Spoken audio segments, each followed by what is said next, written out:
Hi there, I'm Dean Heskin, President and CEO of Swiss America Trading, coming to you from actually Murrells Inlet, South Carolina today. And normally I'm usually in our offices in Phoenix, Arizona. But right now I'm over on the East Coast in the sunny, somewhat humid South Carolina. Beautiful though. I have my co-host with me, Chris Agelastos. I think he's going to slide in here. There he comes. Chris, how are you? Yeah, great, great. I, We're probably a little hotter than you are, though. I think we're at about 105 today. you definitely are you're a higher temperature, but I would bet we have higher humidity here at this point in For time. sure. But we are literally a world apart at this point. So, I mean, Yeah, I am sitting here snugged up against the Atlantic Ocean, and you're a stone's throw away from the Pacific. So, that's right. Yeah, opposite ends of the spectrum. technology is great. It really is. All right, and that's why I'm dressed a little more casually today. I'm traveling, and thankfully, this is well. I thought this was my last trip for a while, but I have one overnight flight day trip coming up in a couple weeks, and then I'm done for a bit. So, knock on wood, Nice. anyway. All right, well, let's get right into it. Let's talk about what's going on in the economy right now.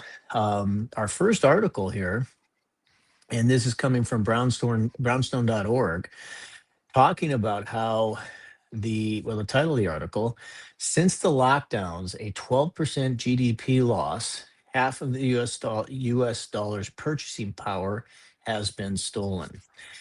Really, this doesn't come as, I don't think, much of a surprise to anyone. I mean, we've talked about this where it's interesting because when you listen to a lot of the analysts out there, the talking heads on Wall Street, they're obviously a lot of their talk right now is centered around AI. They're talking about positive sectors or areas of the economy which are really, there's not a lot out there. I mean, the biggest thing from a profitability standpoint, it would seem, is companies becoming a little more profitable, maybe because they're getting rid of human overhead and replacing it with AI. Mhm. Um, but at the end of the day, it doesn't see these numbers when you start talking about what's happened with the dollar and what's happened with GDP. Uh, and you couple that with what we've had taking place with our debts and our deficits, it's not a real rosy picture that's being painted here.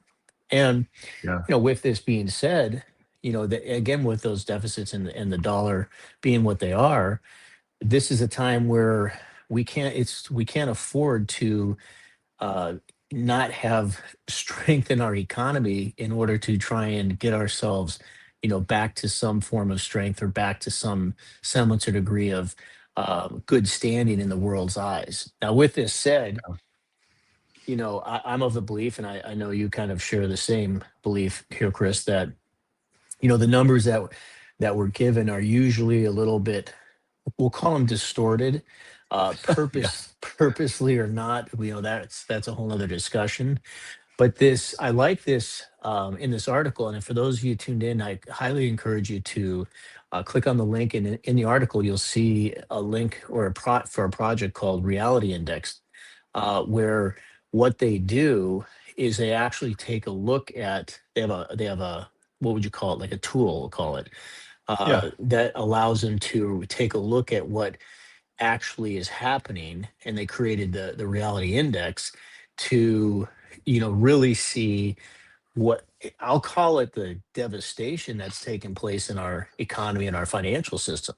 And it Yeah. gives you, certainly not good news, but at least wise gives you, a clearer perspective of what the reality is.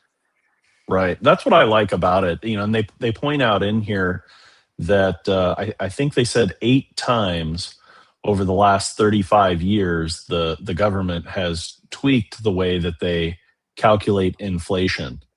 And typically speaking, each of those tweaks makes the numbers look better for the dollar and the country than it actually feels for the consumer, right? So Right. you can imagine now over that 35-year period of time, the way we calculate inflation, or the way the government calculates it, is somewhat inaccurate. Now, people can argue over how inaccurate, but this reality index doesn't work in any of those complicated variables that the government sticks in there to make things look better.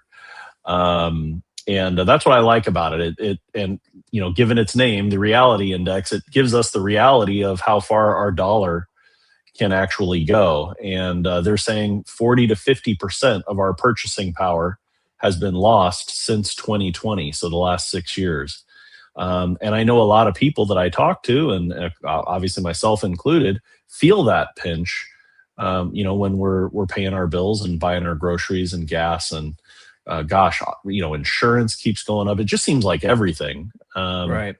And then when you add to that GDP, using this index instead of the questionable index that the government uses to calculate inflation, it could mean that GDP is actually 5 to 12% lower now than it was before the pandemic. So Right. not only is our purchasing power gone, but the little bit of growth that many of the politicians argue we've seen in the last 6 years hasn't necessarily really happened either. So Right. sort of the bottom line, I do suggest everybody read it, but the bottom line is that the typical Americans, the average household has lost purchasing power, and any wealth that has been created has typically shifted over to asset owners. People maybe that own multiple properties, own businesses, own commercial buildings, own rental properties, things like that. They may have seen some gains during the last 6 years, but for the average person out there, using all of those resources, they have less left in their bank account at the end of the month. A lot of them even negative. Right. Well, and you mentioned him just a few moments ago how the cost of everything that you feel it, you're living it, you're experiencing it, and years ago when we talk about these type of things, when there'd be whatever recession or a pullback in the economy, et cetera, the discussion back then was, okay, well, that maybe now families need to cut back on some discretionary things, like maybe not going out to eat as much, or maybe not eating steak 2 nights a week, or maybe not traveling Right. as much, things of this nature.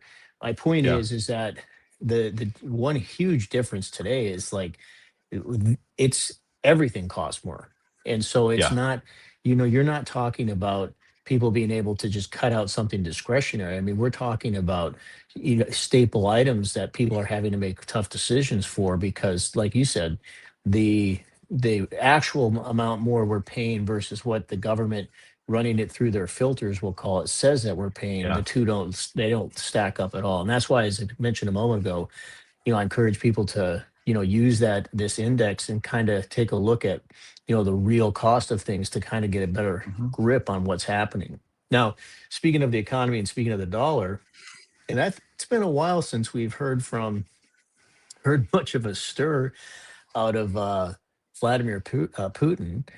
But this from Watcher.guru, Putin explains why BRICS is moving beyond the US dollar. And things have been really quiet with Putin since the war in Iran has been going on. And the bottom line is that he gives a pretty thorough breakdown here as to what the focus of BRICS is, and even Mhm. gets into, Chris, how it's not. It's look, we've talked about this where they're they're Putin would have probably no problem seeing the dollar's demise. When I say probably, I mean I don't Yeah. think he would at all. What he's talking about here, though, is really, and I think there is a shred of truth to this. Like, that's not really the focus here. The bottom line is he kind of breaks down how, you know, they kind of all need to get away from the dollar to do what's best for their economy, in short, Yeah. and for their own currency and for moving forward with the BRICS payment system, et cetera. And so I guess as we talk about just a moment ago in the first article, what's happening with life in terms of cost, expense, whatever here in the United States. You also have this taking place elsewhere, where you now have you know something that's being done, maybe not so much in a antagonistic way, kind of out of necessity, that directly is going to have a negative effect or impact on the U.S. dollar. Yeah, and I think too, if you can really step back and look at this without a political, lens, and without being, obviously we're patriotic Americans. We want what's best for our country. I'm sure he feels the same about his country. But if you just look at this and say it's, the dollar versus BRICS, and take all of our own beliefs and desires out of it, and just look at the fact that Russia in this case doesn't have access to its U.S. dollars anymore, or greatly reduced access, right? Ever since the invasion of Ukraine. Now, obviously, that was their choice to do that. I'm sure they had an idea that the U.S. would impose sanctions and it would cost them dearly. But his point is simple, that the dollar-based system isn't working for him and some other nations at this point anymore, because the dollar used to be considered kind of a safe place where you could have your reserves, put your money there, and you could still access it even if the United States didn't agree with you politically. And that has changed in recent years, and we're seeing it in Iran now too. I heard the other day that the U.S. is looking at taking seized funds from Iran and use that to help pay for the cost of the war. So basically, we're kind of taking their money, right, that we have access to because they used our payment systems, and now we're going to be able to use that money for what we see fit. And while I probably agree with most of those decisions, right, because I'm here in the U.S., I can certainly understand other countries saying, we feel a little uneasy about leaving our savings under the control of the United States, because it could be held against us later, or some of our actions could be held against us, and we could be punished, in a way with the dollar. So that's why he says they're developing these alternative payment systems and digital currencies. And his goal, at least his stated goal, is to create this multipolar government, global financial system where smaller economies and less influential governments than the United States can have more influence. So I think it certainly makes sense from his perspective. And, I think if you can look at it top down like that, would we be doing anything different if the roles were reversed? I don't know that we would. Right. No, you're absolutely right. And it just, again, it speaks to the fact that this is it's not like a war is going to stop this momentum that BRICS has, because it's not, there's no natural tension there with BRICS and the United States. There's a discomfort with it because it stands to replace the U.S. dollar with alternatives, and it helps strengthen other countries' economies, alternatively speaking, as well. But at the end of the day, you're just talking about a divergence of sorts financially, where it's being done for their better good, and that's what's frightening Yeah. about it, because there's really no reason they should stop, because what they're doing is productive for them. All right. Well, thank you for that, Chris. And for those of you tuned in, thanks for doing so. If you're not subscribed to our podcast, please do so, as we'd love to talk to you more in the future. And other than that, have a great rest of your day and a great rest of your week. Take care.